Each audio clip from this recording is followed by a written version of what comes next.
हमारा YouTube channel Sitaram मंडल खमरिया शिवलाल सभी से हाथ जोड़कर विनती है, किसी लाइक, कमेंट और सब्सक्राइब करें। जानकी का हरण करके ले गया।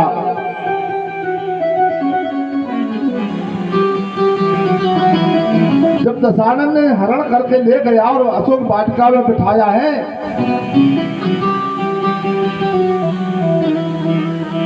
तो दशानन कहता कि सीता आप मेरी ओर एक बार नहीं। हमारा YouTube चैनल सीताराम मंडल खमरिया शिवलाल आप सभी से हाथ जोड़कर विनती है, किसी लाइक कमेंट करें। सीताराम। लेकिन ये नहीं कहा, कोई ब्राह्मण कह देते कि दशानन ने कहा कि मैं आपको लंका की रानी बना के रखूंगा, लेकिन नहीं कहा।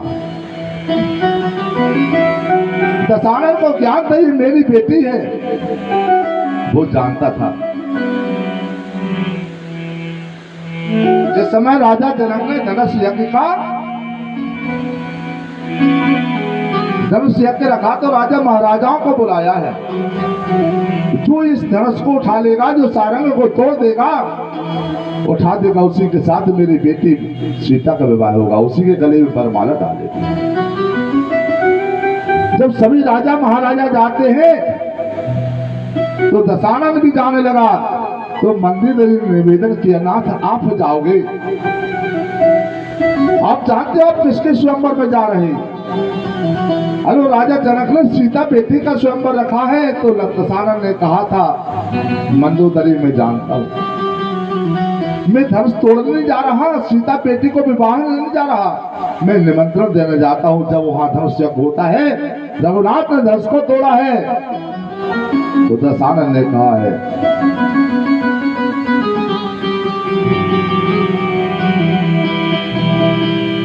मैं आपको निमंत्रण देने आया हूं, मैं आपको हे रघुनाथ मेरी बेटी सीता सहित आपको लंकापुरी बुलाया है।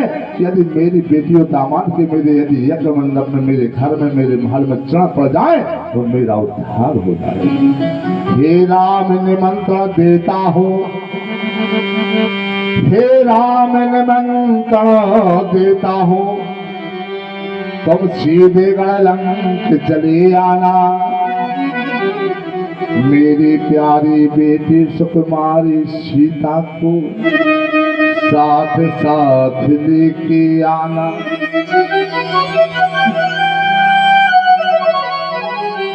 दशानन ने धनुष में हाथ नहीं लगाया, धनुष तोड़ने की चेष्टा नहीं की, वो तो केवल धनुष यज्ञ में गया है तो उसने प्रणाम किया है, स्पर्श किया है। क्यों किया? कि ऐसा वो कौन सा धनुष है जिसको मेरी बेटी सीता ने इस धनुष को खिसका दिया है? मेरी बेटी सीता केवल इस धनुष को उठा करके जब घर की सफाई करती थी तो इस धनुष को उठा करके कहीं से कहीं कर देती है, लेकिन ऐसा कैसा धनुष है जो किसी राजा पे उठेगा नहीं? उस धनुष को ऐसा यज्ञ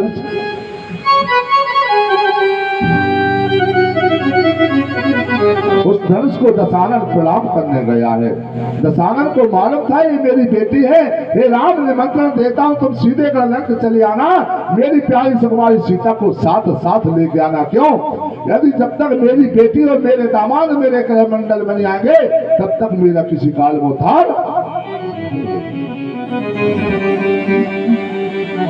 जीवन में यदि जिसके घर में दामाद आता है, जिसके घर में बेटी और दामाद आते हैं, उसका घर हमेशा मंगलमय होता है। जिस घर में जिसके घर में दामाद के चढ़ने पड़ते उस घर को अधूरा माना गया है।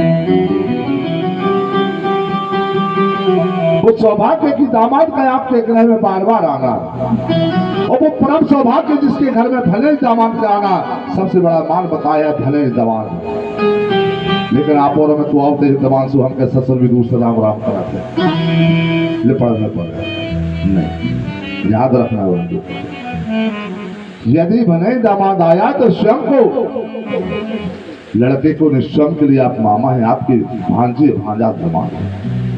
स्वयं टोपन लेकर के, थाई लेकर के स्वयं के चरणों को धोना चाहिए, क्योंकि हमारे भाग्य में जिसके घर में हमारा मान आया है, हमारा दुर्मान आया है, हमारा भले दमाद आया है, तो दूसरा बराम चरण छुआ ने आपका, उसी के चरणों में आपका सौभाग्य है, वही आपके भाग्य को बदल सकता है, वही आपकी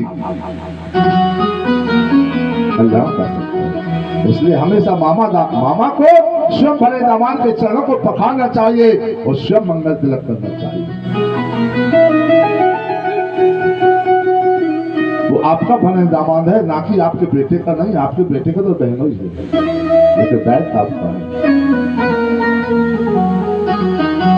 जिस दामाद के आपने अंगूठा चरण धोकर के जिसको महल मंडप के नीचे पान किया, उस दिन के बाद आपका भी जीवन अपने दामाद के चरण धोते, लेकिन जब तक दामाद रहता है जीवन चरण पखारना चाहिए।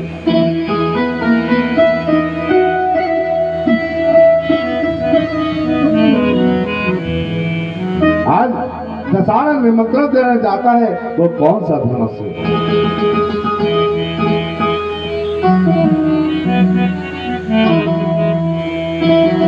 रघुनाथ जी को जब निमंत्रण दिया तो रघुनाथ जी ने सोचा, विचार किया, धनुष को तोड़ू या ना तोड़ू।